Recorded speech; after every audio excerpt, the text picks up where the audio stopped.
Good morning mga ka-auto, kamusta kayo? Ngayong araw, may pasok kami, Sunday duty kami. So andito ako sa showroom, magre-review tayo ng unit. Nakakita ako ng unit na matagal nyo nang nakikita. Pero dahil tong unit na to ay bago, sasabihin natin yung mga bagong specs. Nakasubscribe na ba kayo? Kung hindi pa, pakisubscribe naman po yung channel namin. Bibigyan ko kayo ng 5 seconds para mag-subscribe. Eto nang 5 seconds nyo. 1, 2, 3, 4, 5. Pakisubscribe naman po yung channel namin. Bibigyan ko kayo ng discount kapag nag-subscribe kayo. Sa iba, nagbabayad kayo para lang makapag-subscribe. Dito, ako ang magbibigay ng discount sa inyo kapag nag-subscribe kayo. Simulan natin ang pag-review sa unit na sinasabi ko after ng intro na to.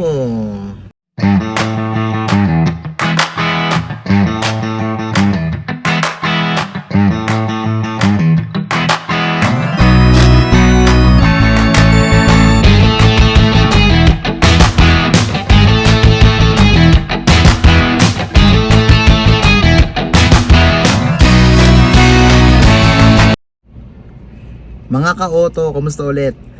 Napanood nyo na yung paghahamon ko kay Sir Rendon Labrador. Hindi sa gusto ko siyang angasan, kundi panoorin nyo yung video. Ang nakalagay doon, hinamon ko na si Sir Rendon Labrador. Yun yung title. So hanapin nyo lang sa mga videos namin para mapapanood nyo yun. Sana hindi kayo mainis sa akin. Part pa din po ng trabaho ko. So simulan ulit natin ang pagre-review ng unit ngayong araw. May nakatakasang unit sa showroom ngayong linggo, ngayong Sunday. Duty kami sa showroom. So pagkakataon para i-vlog ko ulit yung unit na sinasabi ko. Simulan na natin. So ito na ang unit na sinasabi ko sa inyo kanina. Wigo G Automatic. Yan. Ulitin ko, si Wigo galing siya sa Indonesia. Bakit ito yung napili ko? Kasi may mga bago sa kanya na baka magustuhan nyo rin. Okay, simulan natin sa gulong. Ang size ng gulong niya 175/65 R14. Ito yung mags niya. Yan. Sa gulong, sa unahan, ventilated disc sa harap, yung brake nya. Then sa likod naman ay drum brake lang. So ayan. Ito yung ilaw nya. Projector na yung ilaw nya. Then may line guide dito. Fog light ito. Then ito yung mukha nya.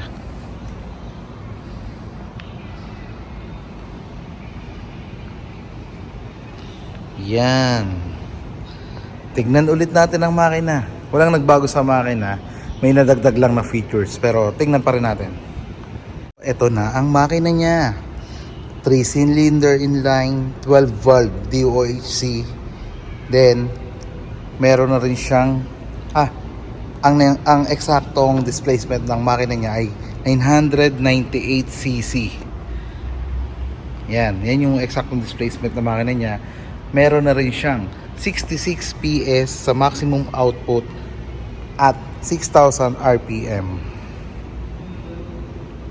Meron na rin siyang maximum torque na 89 Newton meter at 4,400 RPM.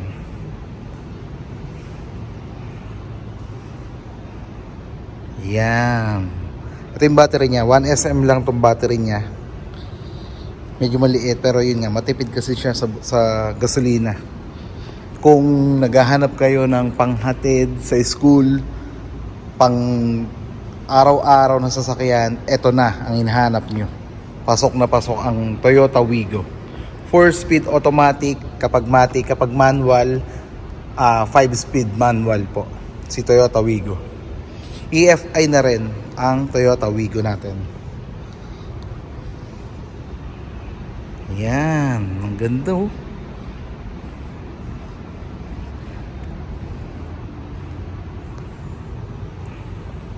ang unang-unang bago sa Wigo G Automatic, dati yung color na yellow, pang TRD lang. Ngayon, pwede nyo na siyang makuha sa Toyota Wigo G Automatic. Ang presyo niya, 674,000. Baba natin, tapos puntahan natin yung side passenger. So, ito yung side niya. May ilaw na rin sa side mirror, turn signal lamp niya. Then, ang pinto, body color. So, yan. Pasukin natin. Wait lang. So, pasukin natin ang Toyota Wigo. Ang laki ko, guys. Mataba ako. Tapos, 5'9" yung height ko. Tignan natin.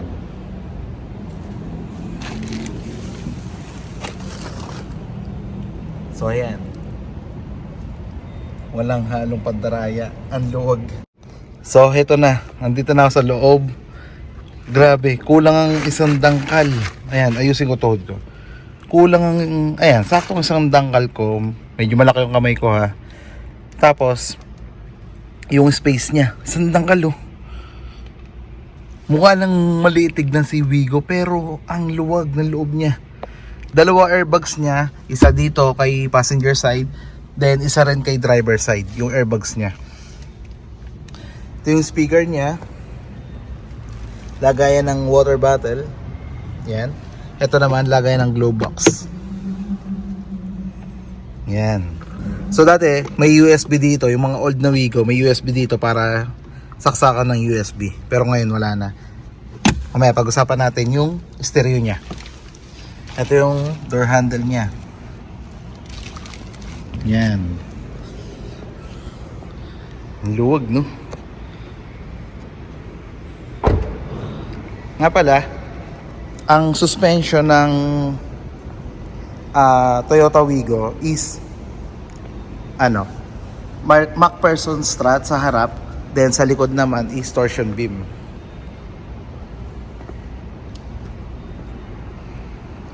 Yan, yun yung suspension niya. Tara, sakayan natin sa passenger side sa likod. Okay, hindi ko i-move yung upuan. Ito yung leg ko. Ganyan pa rin. Oh, half na dangkal, siguro half yan. Half na dangkal sa leg room. So, ito yung height, room height. Ito. In 5, 4, 3, 2, 1. Lahat may headrest. Lahat ng may headrest sa Toyota Wigo. Hindi ko na maiangat pero ayan, kitang-kita niyo naman, guys, may headrest lahat. So, yung room height sa likod, ang laki pa. Ganto pa. So, ang luwag. Ang luwag ng Toyota Wigo, 5-seater to. 3 dito yung pwede makaupo. Then, 2 sa harap syempre. Passenger and driver. Yan, yan yung ceiling niya. Yan. Ganda. Ang luwag. So, sulit to sa mga nangangailangan ng pang city driving at pang sundo araw-araw sa school, pang hatid. Speaker ulit, then water bottle ulit. Door handle ulit dito. Then, punta na tayo sa likod.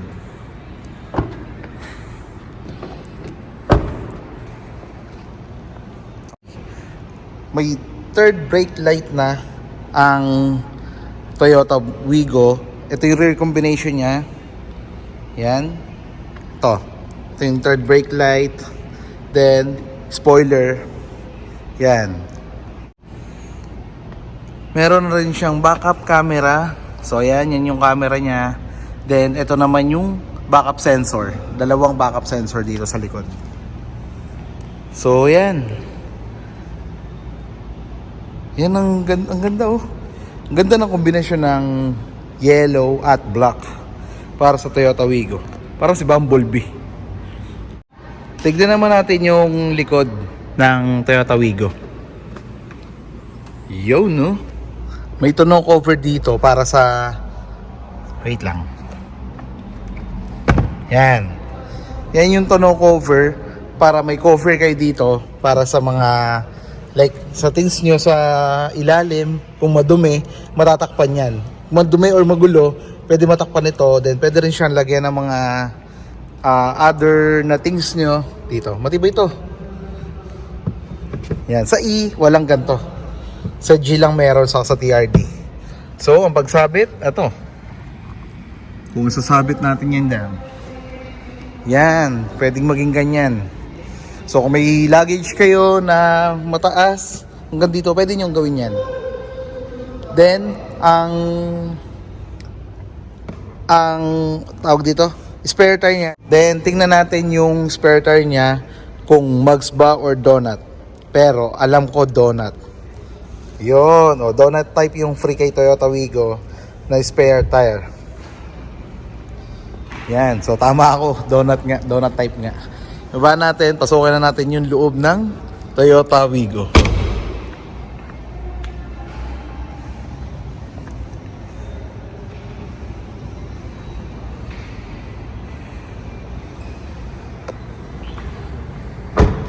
Tipid to. Grabe yung tipid nito. Yung dati nagka-Wigo ko, sobrang tipid ng Wigo. Matutuwa talaga. So sa mga nagtatanong ng height ng Toyota Wigo, ang height niya is 1,520 mm. Yung lapad niya, yan, 1,600 mm. Then yung overall length niya, yan, 3,660 mm. From wheelbase is 2,520 mm. So yan yung size ng Toyota Wigo. Kung sa parking, medyo malaki yung parking nyo, alam nyo na yung size. Alam nyo na kung paano siya ipapark. So ayan. Balik ko sa Wigo yung camera. So ayan. Yan na yung Toyota Wigo. Ayan. Napakaganda, no? Napakaganda. So ito yung lock ng ng Toyota Wigo, lock and unlock. Then ito yung button sa mga windows para mabuksan. Ito yung door handle, yan. Ito yung makikita natin. Pagpasok natin, ito. Andito yung adjust ng side mirror at foldable na ang side mirror ng Toyota Wigo. Ito yung button niya. Nandito rin nakalagay ang push start button para sa engine.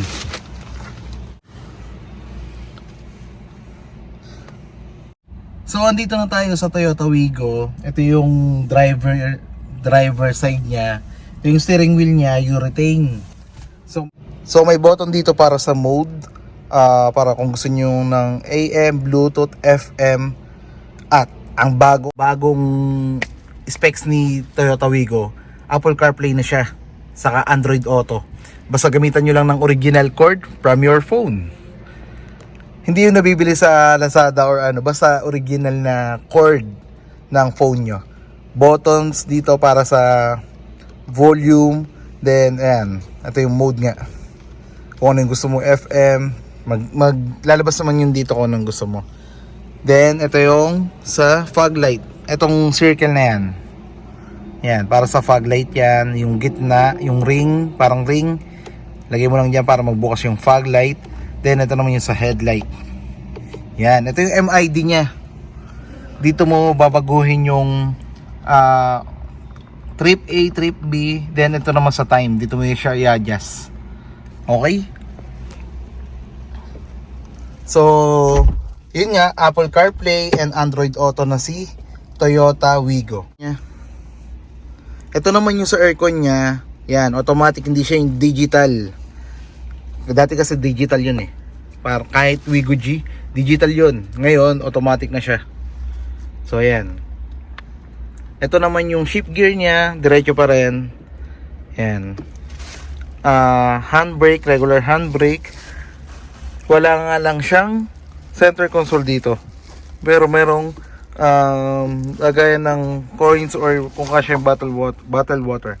Yung iba, nilalagyan na lang ng armrest or center console dito. Ayan, pwedeng siyang lagyan. Okay, meron ding 12 volts charger dito. Yan. Ito naman yung room lamp niya. Yan.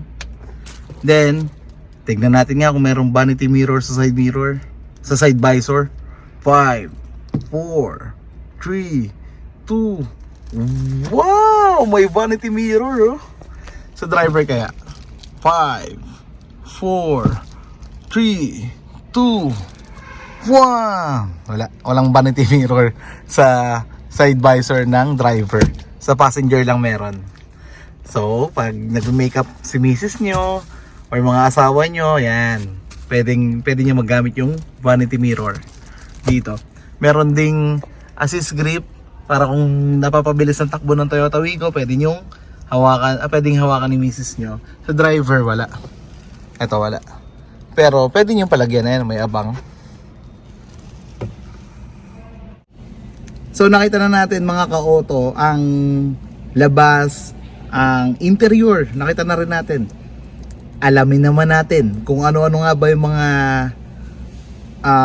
safety features ng Toyota Wigo. Kasi minsan sinasabi nila na Toyota Wigo baka wala namang ano yan, baka naman nakakatakot, baka naman hindi safety yan, baka naman walang safety features yan.